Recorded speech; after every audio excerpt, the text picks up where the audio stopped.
निस्सय जोङो दसे समायथ' नेथ'नांगोन। बर'नि एमपिआ बर' रायजो राजाफोरनि थाखाय मोनसे जोबोद गेदेर बुस्थु लानानै फैदों रायजोफोर। नोंथांमोना नैबे बुस्थुखौ खोनानानै सारप्राइज जागोन। बे जाहैबाय जोंहा डाइनामिक लिडार मानगोनां जयन्त बसुमतारी सार, जाय पार्लियामेन्टआव गोबांथार बाथ्रा बुंबोनायखौ जों नुबोबाय थादों। बिथां गेदेरमा सारनिफ्रायनो नोंथांमोनजों लोगोसे जों गासैबो बर' रायजो राजाफोरा बिटिसिआव थानाय आरो आउट अफ बिटिसिआव जायफोरा दङ, गासैबो बर'फोरा मा मुलाम्फा मोननो थांगासिनो दं आरो बिथाङा दिनैनि दिनावहाय मा बर'फोरनि थाखाय इमप्लिमेन्टेसन खालामबोखो आरो मा दायो लामायाव दं, बोरै आरो बेनि गासैबो बेनिफिट बा मुलाम्फा लाबालाबखौ जोंनि बर' रायजो राजाफोरा माब्रै मोननो थांगासिनो दङ, बिथांनि खुगानिफ्रायनो थन्न नोंथांमोना नैबे भिडिअनि गेजेरजों मिथिनो मोनगोन। बेखायनो आपडेटआव था, नायलांजोब्ला बुजिनाय नङा आरो मोननो हानाय नङा।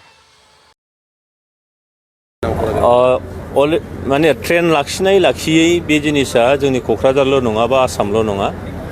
दा थांनाय नभेम्बर दाननि जि मोनसे सेसन जादोंमोन, बे सेसनाव सारा इन्डियानि एमपिफ्रानो एखे रोखोम प्रब्लेमखौनो बिथांमोना बुंदों। मानोना पस्ट कभिड बिनि उनाव ट्रेन स्टेशनफ्राव ट्रेन लाखियैया जेरावबो जादों। बेखायनो बयबो बेखौ डिमान्ड खालामदों आरो आंनि फारसेनिफ्रायबो आं बेखौ आंनि मेइडेन स्पेसाव आं बेखौ बुंदों आरो बेबायदियैनो दिनैहाय भारत सरकार बेखौ हाबा मावबाय थादों, डिसिसन लाबाय थादों। ओमफ्राय रेलनिया मोनसे नियम दङनो जे जुलाइ 1 थारिखनिफ्राय बिथांमोननि गोदान शेड्युल जायो, रेल बहा लाखिगोन लाखिया। दा दिनै जाहैबाय जोंहा जानुवारि, दा बेखायनो जुलाइसिम थांनांगौ जायोबा जों आरोबाव 6 मास मा 5 मास जों नेनांगोन, दानबा जों नेनांगौ दं।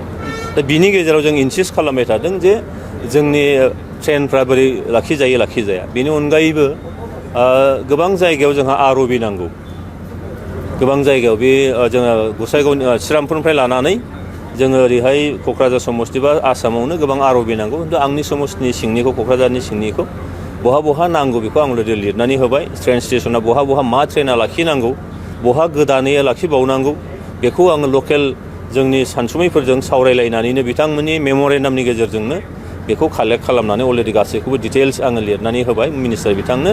निस्सय जोङो दसे समायथ' नेथ'नांगोन, बिथांमोना बे प्रसेसखौ खालामबाय थादों होनदों। दा माया फैया बेखौ जों नायनांगौ थाबाय जेब्लासिम डिक्लेयार जाया।